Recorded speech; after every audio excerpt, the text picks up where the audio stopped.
welcome to another episode of New Discourses Bullets. I'm James Lindsay. What I do here is give you a short, succinct, bullet point type summary of some important topic going on in the world today related to the woke Marxist movement. And today I want to talk about a simple idea that you need to understand. Your children, our children, go to Paulo Freire's schools. That means we have to understand who Paulo Freire is. We have to understand what his schools entail. And I think you're going to understand when I start to talk about who he is and what he brought to educational theory, exactly why I say our kids go to Paulo Freire schools. So if you want to understand everything that's going awry in the schools, even down to the groomer school stuff that everybody's now awake to, you need to understand the influence of Paulo Freire. So who is Paulo Freire? Paulo Freire was a Brazilian Marxist, or technically neo-Marxist, who wrote a very famous book in 1970 called The Pedagogy of the Oppressed. That book is the third most cited piece of literature in the humanities and social sciences. It's incredibly influential. It's kind of a keystone text in every single college of education in North America, or virtually all of them at least. He broke out onto the scene in 1985 in North America thanks to another book that he wrote through the help of his education evangelist, Henry Giroux, and that book is called The Politics of Education. And he lays out what his educational model is. So what did Freire, as a Brazilian Marxist, who my Brazilian friends tell me ruined Brazilian and South American education, what did Paulo Freire do? Well, I like to summarize it by saying he did four things primarily. His model consists of about four key elements. Number one, he Marxified education.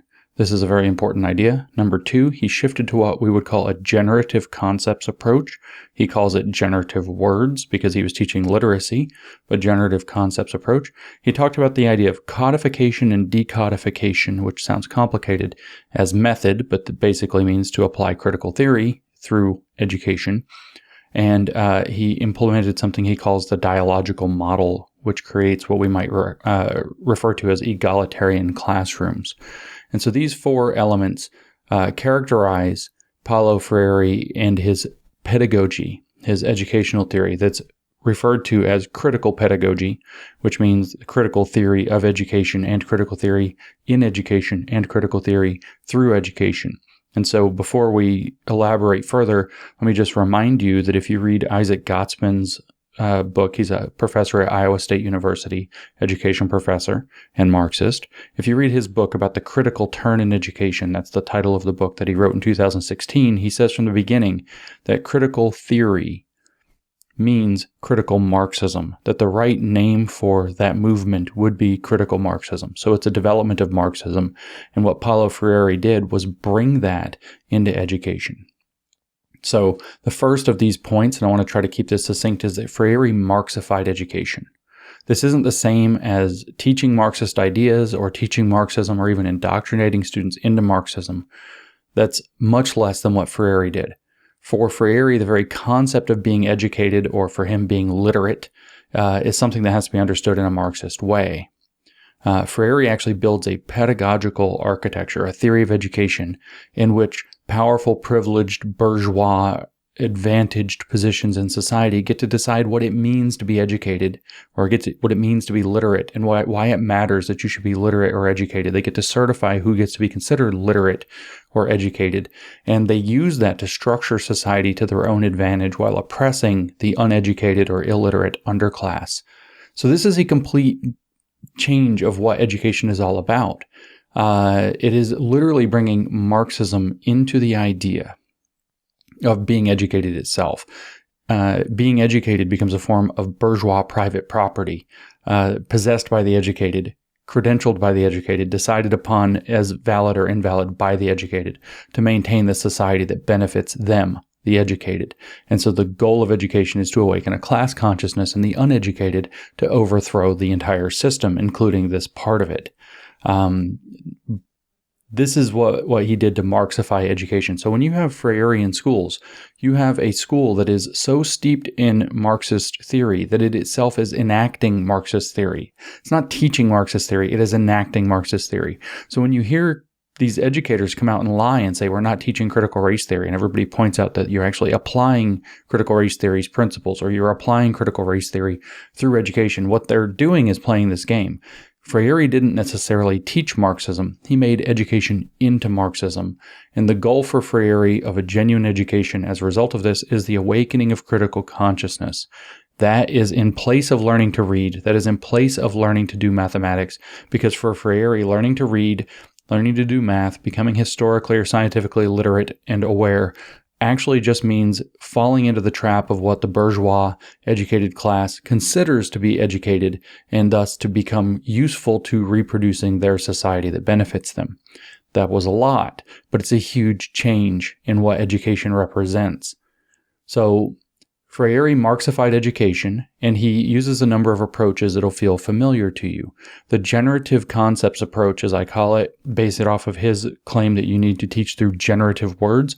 When he was teaching literacy, rather than teaching people simple sentences that he thought were disconnected and useless, like in Portuguese, it's kind of a little rhyme, Eva saw a grape or something like that. Something like Eva saw an uva. I don't know the Portuguese in the middle. Rather than teaching reading through little sentences like we would have learned in phonics growing up in the United States, see Dick, see Jane, see Dick run, see Dick and Jane, whatever it happens to be, very simple words and sentences to learn to sound out words and identify the sounds of words so you can read what you're looking at. He said that that's a mistake. That's disconnected. It causes low engagement. That's a key word for activists in education today, that the kids won't be engaged unless you say give them culturally relevant and responsive education. And so what he did instead is said that you have to use generative concepts that are relevant to their lives. So you have to teach them rap songs, or something that teach them history through a rap song, or teach them statistics about race and poverty, or something like that. And so he recommended words like slum and struggle and peasant. And he would try to bring up the idea of these generative concepts and to teach reading by showing images of people in slums to connect them to the word slum. And then the reading lesson mostly becomes talking about what it's like to live in a slum. In other words, it's a political literacy lesson. In his book, The Politics of Education, the title of the 8th chapter is The Process of Political Literacy. That's literally his goal, is to replace actual learning with political literacy, which is brought up through generative concepts. We see this throughout education today. You'll see how often they focus on words like slave, starvation, misery, oppression, injustice, and so on, and they tuck it into all of these other lessons. That's the generative concepts approach. So the lesson itself becomes a lesson in oppression, and that's the pedagogy of the oppressed that Freire is referring to when he talks about when he titles his most famous book. He presents these generative concepts through what is the codification and decodification methodology. This is a 3-step process by which you awaken critical consciousness. Codification is that you take, when you show the word slum, for example, favela, if I've said that right, in Portuguese, you show a picture, a drawing, or something like that of people in slums. You can imagine what's going on in our schools now with the videos and books that they have people read. So you show an image of the oppression. And then what you do is you have people talk about the oppression that they see in the image. That's the codification, the image. You have them discuss the oppression visible in that image. That's the problematization phase. Freire says when you see it in an image that's outside of yourself, you gain critical distance. And then the educator, as a facilitator, helps them to problematize and see what's wrong with the slum situation or the struggle situation or the racial poverty situation, etc. And then you decodify that by bringing it concretely to the learner, as he phrases it.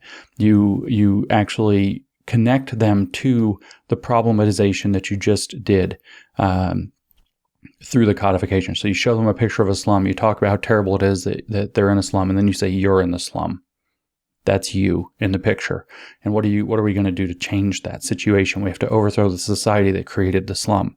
And you can imagine the exact same thing talking with through culturally responsive education and using the kind of imagery, the kind of books that they push that aren't on the face of them necessarily critical race theory, but the way that they apply them is critical race theory. Finally, he offers what he calls a dialogical method or dialogical model of education, which creates egalitarian classrooms. This is a very important shift as well. He contrasts it against what he calls the banking model of education or nutritionist model of education, which is a straw man of real education. What he says is the banking model is that the children or the learners are like bank accounts, bank safety deposits accounts.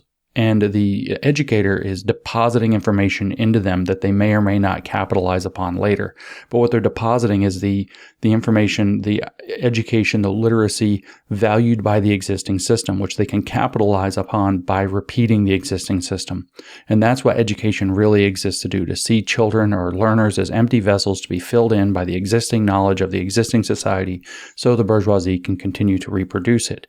He offers instead a dialogical model where there are no teachers and students, but now there are educators and learners who engage in dialogue together as equals. That's his model for how education should proceed, that the teacher and the student no longer exist. That's a power dynamic and are replaced by educators and learners. Think of how often you hear that language in education policy and materials these days. Educators and learners. And the educator is a facilitator, in fact, a groomer who is doing this codification and decodification method through generative concepts in the Marxification of education to groom the learner as an equal, to see the context that they live in as oppressive, and to groom them into wanting to be a political activist that's going to take it on. So when you see the breakdown in the level of authority in the classrooms, the discipline in the classrooms, but also the idea that my students have taught me even more than I have taught them, that kind of a model, that's all coming back to Freire's dialogical model, that the student and teacher should be in dialogue with one another, especially when this is already a problem in general. But when you get to the place where you're now doing this with children, you break down the fundamental distinction and boundary between adult and child, and it's a hotbed for grooming. So that was a quick summary. I tried to keep these under 12 minutes. We've gone just a hair over, so I have to cut here. But this is the Freirean model of education. Remember, your kids go to Paulo Freire schools, so they go to Marxified schools. They are being groomed to become Marxist activists in Paulo Freire schools all throughout North America.